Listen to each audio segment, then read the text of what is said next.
দিল্লির গোলামরা দিল্লিতে সিদ্ধান্ত হয়েছে নাকি হাসিনা আবার আসবে। পাগলের সুখ মনে মনে, কাগজ উড়ায় টেহা গুনে। পাগলের সুখ মনে মনে, কাগজ উড়ায় টাহা গুনে। তো এই পাগলদের শোক মনে মনে দিল্লিতে নাকি কইছে আপা আইতেছে। এখন হেলো আপা, জি আপা, খাইছেন আপা, বইছেন আপা, এই দল খুব খুশি হয়ে গেছে গা। তোরা একটু খুশি থাক, তাও একটু সান্ত্বনা তো পাইছে নাকি? হ্যাঁ, আপা আইতেছে, সান্ত্বনা। আচ্ছা ঠিক আছে, আপা আইবেন, আপা আসুক, এটা আমরাও চাই। আপারে আমার তো ইচ্ছা আপা আওয়ার পরে মতিঝিলে শাপলা চত্বরে ট্রেনের উপর ঝুলাইয়া প্রথম 2-3 দিন টানা তারে জুতা মারতে দেওয়া হবে। এরপরে মারতে মারতে এরপরে তাকে মৃত্যুদণ্ড দেওয়া হবে। কতদিন জুতা আর ঝাড়ু আর থুতু দিতে হবে না সারা দেশবাসীকে? এদেশে আলেম উলামাদেরকে জেলে নিয়েছে আওয়ামী লীগ, ঠিক কি ঠিক না? রিমান্ডে নিয়েছে আওয়ামী লীগ, ঠিক কি ঠিক না? ফাঁসির কাস্টে দেশের সর্বোচ্চ আলেমদেরকে ঝুলিয়েছে আওয়ামী লীগ। আমাদের দেশের সবচাইতে বড় আলেমদের একজন আল্লামা সাইদি রাহিমাহুল্লাহকে হত্যা করে বের করেছে আওয়ামী লীগ। এই আওয়ামী লীগ ছোট ছোট বাচ্চাদেরকে গুলি করে হত্যা করেছে। এই আওয়ামী লীগ বিশ্বজিৎকে হত্যা করেছে, আবরার ফাহাদকে হত্যা করেছে, এমসি কলেজে স্বামীর সামনে স্ত্রীকে ধর্ষণ করেছে। এই আওয়ামী লীগ হাজার হাজার কোটি টাকা বিদেশে পাচার করেছে। এই আওয়ামী লীগ দেশকে দিল্লির গোলামে পরিণত করেছিল। এত অপরাধ করবার পরেও তোদের হিম্মত হয় কিভাবে? বাংলার জনগণ এখনই ভুলে গেছে, এখনই ভুলে গেছে। যদি লাফালাফি করিস গ্রামে গঞ্জে ভালো আছিস রে ভাই, কিন্তু বাংলার জনগণকে আর অশান্তি দিতে চাইলে, মুনাফিকি করতে চাইলে গ্রামে গঞ্জেও ভালো থাকতে দেওয়া হবে না। এদের প্রত্যেকটাকে গ্রামে গঞ্জে প্রতিহত করতে হবে। যেইটা মাথা বসাইতে চাইবে ওটা নাক ধরে চাপ দিতে হবে। বাংলাদেশে কম জুলুম হয় নাই। এত জুলুমের পরেও এরা যদি আবারও মাথা বসাইতে চায় তাহলে সেই মাথা ভেঙ্গে আমরা ঘুরিয়ে দিব ইনশাআল্লাহ। রাজি আছেন তো ইনশাআল্লাহ? আমরা মুমিন, আমাদের সিফাত, আমরা নমনীয়, আমরা উদার, আমরা দরদি। কিন্তু যদি কেউ আমাদের ভূখণ্ডের উপর, আমাদের দ্বীনের উপর, ইমানের উপর আঘাত করতে চায়, আর ওই ভারতের কেউ যদি রাজাকারি করে, এরা অন্যদেরকে রাজাকার বলতো, দেখবেন ভারত যদি আল্লাহ না করুক হামলা করেই এই আওয়ামী লীগ, ছাত্রলীগ, যুবলীগ হবে সবচেয়ে বড় রাজাকার। ভারত যদি বাংলাদেশে হামলা করে তাহলে সবার আগে রাজাকারগিরি করবে কে? না, আওয়ামী লীগ, ছাত্রলীগ, যুবলীগ এগুলো হবে নতুন রাজাকার। প্রিয় ভাইরা আমার, বন্ধুগণ আমার, এই জন্য পাগলের শোক মনে মনে, কাগজ ওড়ায় টাকা গুনে। আরে এতই যদি ভারত চায় তাহলে মুদিরে বাদ দিয়ে হাসিনার হ্যাঁ দেশের প্রধানমন্ত্রী বানায় দে। আমাদের এত যায় আসে না, কি কর? এত যায় আসে না। আমরা অবৈধ সম্পর্ক, ওই যে একটা মুমিন ছিল না, নাম কি, আব্দুল, পররাষ্ট্রমন্ত্রী ছিল, আমি আব্দুল শয়তান বলি এটাকে, আব্দুল শয়তান। এই আব্দুল শয়তান বলেছিল মুমিন আল্লাহর একটা সিফাতি নাম, এর মুমিন বলা ঠিক না, ওর নাম হইব আব্দুল শয়তান। এই আব্দুল শয়তান বলেছিল আমাদের স্বামী স্ত্রীর সম্পর্ক, বলছিল না, বলে নাই? আমরা বলি যে ঠিক আছে তোদের স্বামী স্ত্রীর সম্পর্ক আমরা মানি না, এটা অবৈধ। অবৈধটাকে অবৈধ জায়গায় পাঠিয়ে দিছি, অবৈধটাকে অবৈধ জায়গায় পাঠিয়ে দেওয়া হয়েছে।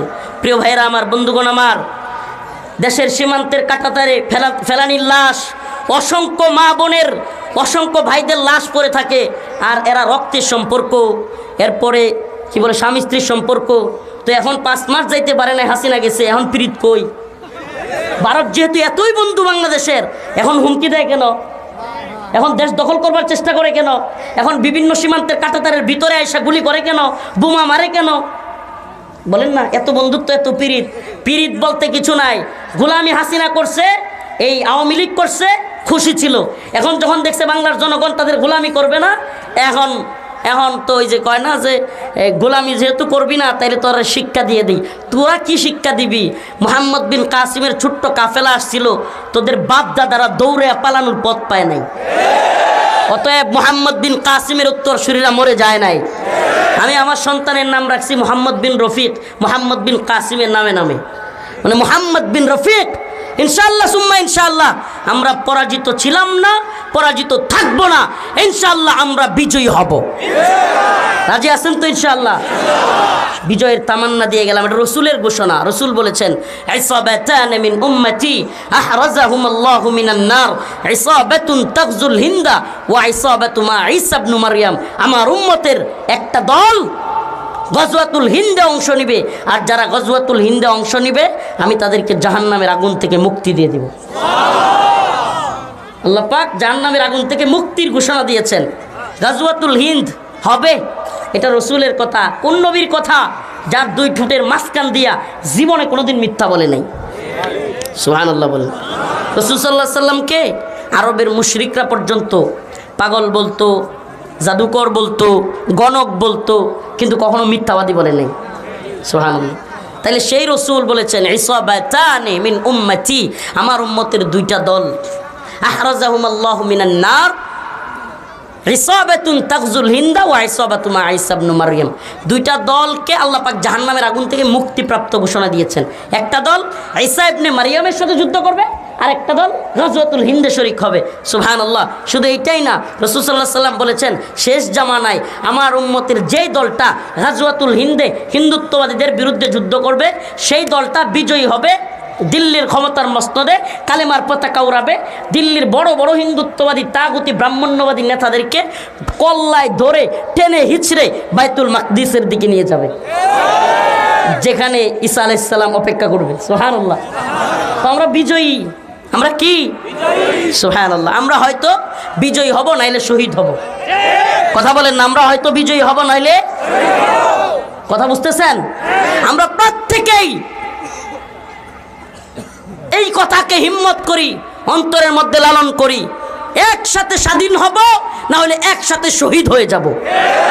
কিন্তু গোলামি করব, হয়তো একসাথে স্বাধীন হব, নাইলে একসাথে শহীদ হয়ে যাব, কিন্তু গোলামি করব। সুবহানাল্লাহ। আমরা পৃথিবীতে একমাত্র আল্লাহর গোলামি করতে আসছি, পৃথিবীর কোনো তাগুতি শক্তির না। Super power India, super power America, super power Russia, super power চীন, ওরে এত সুপার পাওয়ার দেখছি না। মায়ের খেলে সুপার পাওয়ার কই যায়? আফগানে মায়ের খেয়ে আমেরিকা কই? নাকে খত দিয়া বাপ ডেকে হারছে, বাগছে, সাইরা দেমা কেন্দাবাসী। তো সুপার পাওয়ার কই গেল? সুপার পাওয়ার সির্ফ আল্লাহ, লা ইলাহা ইল্লাল্লাহ। সুপার পাওয়ার সির্ফ আল্লাহ, লা ইলাহা ইল্লাল্লাহ। আল্লাহর উপরে সুপার পাওয়ার আছে। এগুলো হলো মিডিয়ার মায়াজাল, মিডিয়ার মায়াজাল। এই আছে, সেই আছে, পরমাণু আছে, অ্যাটম বোম আছে, উড়ায় ফেলবে, ঘুরায় ফেলবে। তো আফগান থেকে নাকি খত দিয়ে বাপ ডেকে বিদায় নিছি কে? রাশিয়া ইউক্রেনে গিয়া আটকা পড়ছি কে? হ্যাঁ কন্যা, কোন সুপার পাওয়ার? আপনি কি মনে করছেন ভারত, যে ভারত 55 বছরে কোনোদিন বাদ ছাড়ে নাই, সেই বাদ বন্যার ছেড়ে দিয়ে মানুষকে ভাসায় নিতেছে, দেশ দখল করবার হুমকি দিতেছে। যদি সত্যি সত্যি এত মোটা হয়ে যেত গা, হামলা করে বসতো না কোন দিন? তারাও বুঝে যে আমি যে বাংলাদেশে হামলা করবো, চতুর্দিকে আমারে হামলা করবার জন্য আছে। এত সহজ না। ভূরাজনৈতিক প্রেক্ষাপট খুবই নাজুক। ভারতের অভ্যন্তরীণ কোন দলই তো মোদি আটকাইতে পারতেছে না। হ্যাঁ, আর এই পাগলের সুখ মনে মনে, কাগজ ওরা টাহা গুনে, তখন নেত্রীর ক্ষমতায় বসায় দিব। তো ভারত তো ক্ষমতায় ছিল, মোদিও ছিল, হাসিনা ক্ষমতায় ছিল, পুলিশ তার পাশে ছিল, র্যাব ছিল, সব ছিল। তো হাসিনা গণভবনে 40 মিনিট থাকতে পারে নাই কেন? তখন কি ছিল না? ক্ষমতায় থাকতেই 40 মিনিট থাকতে পারে নাই, আর ক্ষমতায় নাই এখন না। আর 40 মিনিট অপেক্ষা করলে হাসিনা থাকতো ছাত্রদের নখের চিপায়। মানে অনেক ছাত্র বলতো, আমাদের নখে হাসিনা নাই, কারণ এতগুলো ডুববে একসাথে পাইতো না। তো নোয়াখালীতে কয় টুকায় হাওয়া যাইতো না। নোয়াখালীওয়ালারা বলতো কি, টুকায় হাওয়া যায় না। তো এর টুকায় হাওয়া যাইতো না, কারণ এত পরিমাণে ছাত্র ঢুকতো।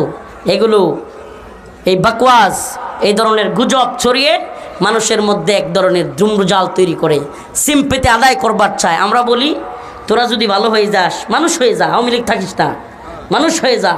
যদি মানুষ হয়ে যাস আমাদের কোনো সমস্যা নাই। কিন্তু আওয়ামী লীগ থাইকা, আওয়ামী লীগের সাফাই গায়া, এদেশের হাজার হাজার আলেমকে কষ্ট দিয়া, হাজার হাজার ছাত্রদেরকে হত্যা কইরা, এদেশের টাকা পয়সা পাচার করে দেশটাকে ভারতের গোলামে পরিণত করে, সব খারাপ কাজের সাক্ষী হইয়া এই দলের পক্ষে সাফাই গাইলে আমাদের সহ্য হয় না। ঠিক কি ঠিক না? এই জালেমদের থেকে শিক্ষা নিতে হবে। প্রিয় ভাইরা আমার, যে আয়াত কারিমা তিলাওয়াত করলাম ভিন্ন দিকে আলোচনা চলে গেছে। এই জালেমদের থেকে শিক্ষা নিতে হবে। এই জুলুম অন্য কেউ যেন করতে না পারে। রাজি আছেন ইনশাআল্লাহ? সাবধান, নতুন করে কেউ জুলুম করবার, চাঁদাবাজি টেন্ডারবাজি করবার চিন্তাও করিয়েন না, দুঃসাহস করিয়েন না। যে দেশের জনগণ আওয়ামী লীগকে লাথি দিয়ে বিদায় করতে পারছে, নতুন চাঁদাবাজি টেন্ডারবাজি দুর্নীতি করলে তা করেও কিন্তু শায়েস্তা করতে পারবে। এটা একটা হুঁশিয়ারি, সাবধান। কেউ জনগণের উপর, মুসলমানদের উপর নির্যাতন নিপীড়ন করবার চেষ্টা করবেন না। এগুলো মুমিনের কাজ